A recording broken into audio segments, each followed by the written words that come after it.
पाकिस्तान मशरिक़ वस्ता में अमन के लिए मुसलसल मुतहर्रिक। फील्ड मार्शल सैयद आसिम मुनीर की ईरानी सदर मसूद पज़ेश्कियान से तेहरान में मुलाकात। फील्ड मार्शल ने सुप्रीम नेशनल सिक्योरिटी काउंसिल के सरबराह मोहसिन रज़ाई, ईरानी पार्लियामेंट के स्पीकर बाकिर कालिबाफ, ईरानी वज़ीर खारिजा अब्बास अराग़ची, वज़ीर दाखिला इस्कंदर मोमनी से भी मुलाकातें की। ISPR के मुताबिक कशीदगी में मज़ीद इजाफे की रोकथाम, आपदा होर्मुज़ को दोबारा खोलने और तनाज़े को जल्द ख़त्म करने के इक़दाम पर गुफ्तगू की गई। इलाकाई अमन और तनाज़ात के मुकम्मल मुज़ाकरात के ज़रिए हल पर भी बातचीत हुई। ईरानी क़यादत ने तनाज़े के पुरअमन हल में सहूलत कारी के लिए पाकिस्तान के तामीरी किरदार और मुखलिसाना कोशिशों को सराहा। फील्ड मार्शल सैयद आसिम मुनीर का दौरा ईरान मुकम्मल हो गया। फील्ड मार्शल के हमरा वज़ीर दाखिला मोहसिन नकवी भी मौजूद थे। दौरा ईरान का मकसद खित्ते में देरपा अमन व अदम इस्तेहकाम का मुस्तकिल खात्मा यकीनी बनाने के तरीके तलाश करना था। फील्ड मार्शल सैयद आसिम मुनीर और मैंने ईरानी सदर के साथ इंतहाई मुस्बत और नतीजा खेज़ मुलाकात की। वफाकी वज़ीर दाखिला मोहसिन नकवी ने कहा, हमारी बातचीत का मरकज़ ईरान अमरीका के दरमियान तनाज़ा, मशरिक़ वस्ता में कशीदगी और मुस्तक़बिल की हिकमत अमली के साथ साथ इस्लामाबाद मुफाहमत नामे की बहाली के लिए दोनों फ़रीक़ैन की जानिब से दरकार इक़दाम थे जिनसे इस तनाज़े के जामे हल की राह हमवार हो सके। ईरानी सदर ने अपनी हुकूमत का नुक्ता नज़र और तहफ़्फ़ुज़ात खुलकर बयान किए और हमने मुतल्लिका उमूर पर इंतहाई तामीरी तबादला ख्याल किया। मुलाकात में नुमायाँ पेशरफ्त हुई और इख्तिताम इंतहाई मुस्बत अंदाज में हुआ। हमें उम्मीद है कि ये पेशरफ्त खित्ते में मज़ीद बेहतरी और देरपा अमन की राह हमवार करने में मुआविन साबित होगी। अमरीका का ईरान से जुड़े 60 अफराद, कंपनीज और जहाज़ों पर पाबंदियाँ आयद करने का ऐलान। ईरान को तरसीलात ज़र की अदायगियों के लिए दिए गए लाइसेंस भी मंसूख। अमरीकी वज़ीर ख़ज़ाना स्कॉट बेसेंट ने मीडिया ब्रीफिंग में कहा कि डिजिटल असासे, टेक्नोलॉजी, सोना, हवाबाजी और बहरी शुबे पाबंदियों का हदफ होंगे। ईरान के साथ किसी भी किस्म का मुआशी ताउन नाकाबिल कबूल है। ईरान से ताउन करने वालों को अमरीकी गिरफ्त का सामना करना होगा। जो मुल्क ईरान के साथ इक़्तिसादी ताउन करेगा वो आलमी तन्हाई का शिकार होगा। इन ममालिक को अपनी सरजमीन पर ईरानी बैंकों की ब्रांचेज भी बंद करना होगी। UAE पहले ही ईरान के साथ अपना तमाम कारोबार मुअत्तल कर चुका। चीन समेत कोई भी अमरीकी पाबंदियों की पहुंच से बाहर नहीं। इस हफ्ते एक बड़े मालियाती इदारे पर पाबंदी आयद की जाएगी। ईरान मुकम्मल तौर पर तबाही के दहाने पर है। अमरीकी सदर ट्रंप का ट्रुथ सोशल पर पैगाम, कहा ईरान की मईशत और फौज तबाही के भंवर में फंस चुकी है। हम ईरान समेत हर मैदान में कामयाब हो रहे हैं। अमरीकी वज़ीर दिफा पीट हेगसेथ का फिर फौजी ताकत इस्तेमाल करने का इंदिया, कहा ईरान के खिलाफ फौजी ताकत का इस्तेमाल खारिज से इम्कान नहीं। आपदा होर्मुज़ या किसी और मकाम पर कार्रवाई हो सकती है। ईरान मुआशी दबाव का मुकाबला नहीं कर सकता। पाबंदियाँ और दबाव डालने के हरबे मसाइल के हल में मददगार साबित नहीं होते। तर्जुमान चीनी वजारत खारिजा का ईरान के खिलाफ अमरीकी पाबंदियों पर रद्द-ए-अमल। ली जेन ने फ़रीक़ैन से समझदारी और तहम्मुल से काम लेने की दरख्वास्त की, कहा मौजूदा सूरत हाल और अमरीकी पाबंदियों का करीब से जायज़ा लेंगे। चीन अपने हुकूक और मफादात के तहफ़्फ़ुज़ के लिए तमाम ज़रूरी इक़दाम करेगा।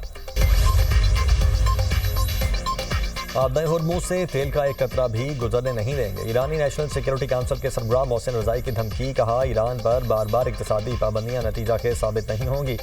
उधर ईरानी वज़ीर मईशत सैयद अली मदनी ज़ादा ने अमरीका के नए इक़दाम को एक और नाकामी करार दे दिया। बोले तेहरान को इन इक़दाम की पहले ही तवक्को थी और हम सूरत हाल से निमटने के लिए तैयार हैं। ईरानी हुकूमत ने पाबंदियों से निमटने के लिए 2 साला मनसूबा तैयार कर रखा है। अमरीका हमारी मुआशी शरियाने नहीं काट सकता। ओमानी साहिल के करीब ऑयल टैंकर पर प्रोजेक्टाइल से हमला, जहाज नाकारा हो गया। UK MTO के मुताबिक वाक़या ओमान के साहिल से 9 नॉटिकल मील शुमाल मशरिक में पेश आया। हमले में जहाज के इंजन रूम को नुकसान पहुंचा। हमला महफूज रहा। किसी माहौलियाती नुकसान या तेल के रसाव की इतला नहीं मिली। कोशिश है पाकिस्तानी मल्लाहों को सोमाली के इलाकों से किसी भी तरीके से छुड़ाया जाए। नायब वज़ीर आज़म इसहाक़ डार की लंदन में मीडिया से गैर रस्मी गुफ्तगू, कहा हमारा मकसद हमारे 10 पाकिस्तानी भाइयों को निकालना है। आलमी कवानीन है, मगबियों को तावान देकर नहीं छुड़वा सकते। हम पूरी कोशिश कर रहे हैं। बहुत सारी बातें अभी पब्लिक नहीं की जा सकती। बरतानिया के साथ ताल्लुकात बेहतर हैं। दौरे से मजीद बेहतरी आएगी। इसहाक़ डार की बरतानवी वज़ीर खारिजा एड मिलीबैंड और दीगर हुकाम से मुलाकातें मुतवक्के। इसहाक़ डार को कुवैती वज़ीर खारिजा से टेलीफोनिक गुफ्तगू, 2 तरफ़ा ताल्लुकात और बाहमी दिलचस्पी के उमूर पर तबादला ख्याल, करीबी और बरादराना ताल्लुकात को मज़ीद मजबूत बनाने की अहमियत पर जोर। डीजल ₹2.40, पेट्रोल 39 पैसे फ़ी लीटर महंगा। हुकूमत ने पेट्रोलियम मसनूआत की कीमतों में फिर इजाफा कर दिया। पेट्रोल की नई कीमत 341 रुपये 98 पैसे फी लीटर मुकर्रर। हाई स्पीड डीजल 370 रुपये 69 पैसे फी लीटर हो गया। नई कीमतों का इतलाक आज के लिए हो गया।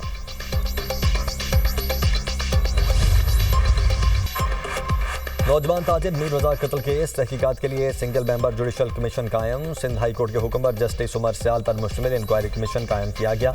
कमीशन मीर रजा की मौत के हकायक और तमाम हालात व वाक़यात का जायज़ा लेगा। कमीशन तहकीकात की शफाफियत और कानून के मुताबिक होने का भी जायज़ा लेगा। पुलिस, MLO या किसी सरकारी ऑफिसर की गफलत, कोताही या शवाहिद में रद्दोबदल की भी तहकीकात होंगी। कमीशन मज़ीद तफ्तीश, फॉरेंसिक तजज़िये और कानूनी या महकमाना कार्रवाई की सिफारिशात दे सकेगा। तमाम मुतल्लिका इदारों और अफसरान को कमीशन से मुकम्मल ताउन की हिदायत। रावलपिंडी में शादीशुदा खातून की बाथरूम से लाश मिलने का वाक़या। मकतूला हिना जावेद की इब्तदाई पोस्टमार्टम रिपोर्ट सामने आ गई। रिपोर्ट के मुताबिक 45 साला हिना जावेद की गर्दन की हड्डी टूटी हुई थी। मकतूला की पसलियों और कुल्हे की हड्डी पर जख्म के निशान मौजूद थे। मकतूला के DNA नमूने हासिल करके लेबॉर्ट्री भिजवा दिए गए। इब्तदाई तौर पर मौत की वजह का वाज़ेह तयन नहीं हो सका। मौत की वजह का तयन करने के लिए लाश से हासिल नमूने फॉरेंसिक लैब भिजवा दिए गए। RPO रावलपिंडी बाबर सरफराज की न्यूज़ कॉन्फ्रेंस। कहा 20 अगस्त को हिना जावेद का बहिमाना कत्ल हुआ। पुलिस को बाथरूम से हिना जावेद की लाश मिली। दोनों मुल्ज़िमान खाबन और मुलाजिम गिरफ्तार हैं। आला सतह की टीम वाक़े की तहकीकात कर रही है। तफ्तीश में टेक्निकल और ह्यूमन इंटेलिजेंस समेत तमाम ज़राए इस्तेमाल किए जा रहे हैं। अगर हमने पाकिस्तान के अंदर ज़रे इनकलाब लेके आना है तो फिर अमली मैदान में हमें काम करना है और किसानों की हैंड होल्डिंग करनी है। वफाकी हुकूमत और हुकूमतें मिलकर अपना इसमें भरपूर हिस्सा डालती तो ये कहीं का कहीं पहुंच चुका होता। I am ready to announce if we can send 100 young boys and girls, fresh agri graduates to Italy for training in various fields of olive production, its processing. ज़राई इनकलाब के लिए किसानों को हर मुमकिन मुआवनत फराहम करने का ऐलान। वज़ीर आज़म ने जैतून की पैदावार और बरामदात में इजाफे के लिए Pakistan national olive value chain policy का इजरा कर दिया। तकरीब से खिताब में शहबाज शरीफ ने कहा, पाकिस्तान हर साल तकरीबन $4 अरब का खूरनी तेल दरामद करता है। दरामदी बिल में सालाना सिर्फ $400 मिलियन की भी कमी लाई जाए तो ये बड़ी कौमी खिदमत होगी। जैतून की काश्त के फ़रोग के लिए सूबाई हुकूमतों के ताउन पर मशकूर हैं। वज़ीर आज़म का जैतून की काश्त को फ़रोग देने वाले किसानों को खिराज तहसीन। किसानों को सलूट पेश किया और उन्हें अजीम पाकिस्तानी करार दिया। वज़ीर आज़म ने काश्तकारों, मुहक्किकीन और शोबे से वाबस्ता अफराद में शील्ड तकसीम की। शहबाज शरीफ का 100 नौजवान ज़राई ग्रेजुएट्स को इटली भेजने का ऐलान। तालबी इसफीर ने कहा, national olive value chain policy तवील सफ़र का नतीजा है।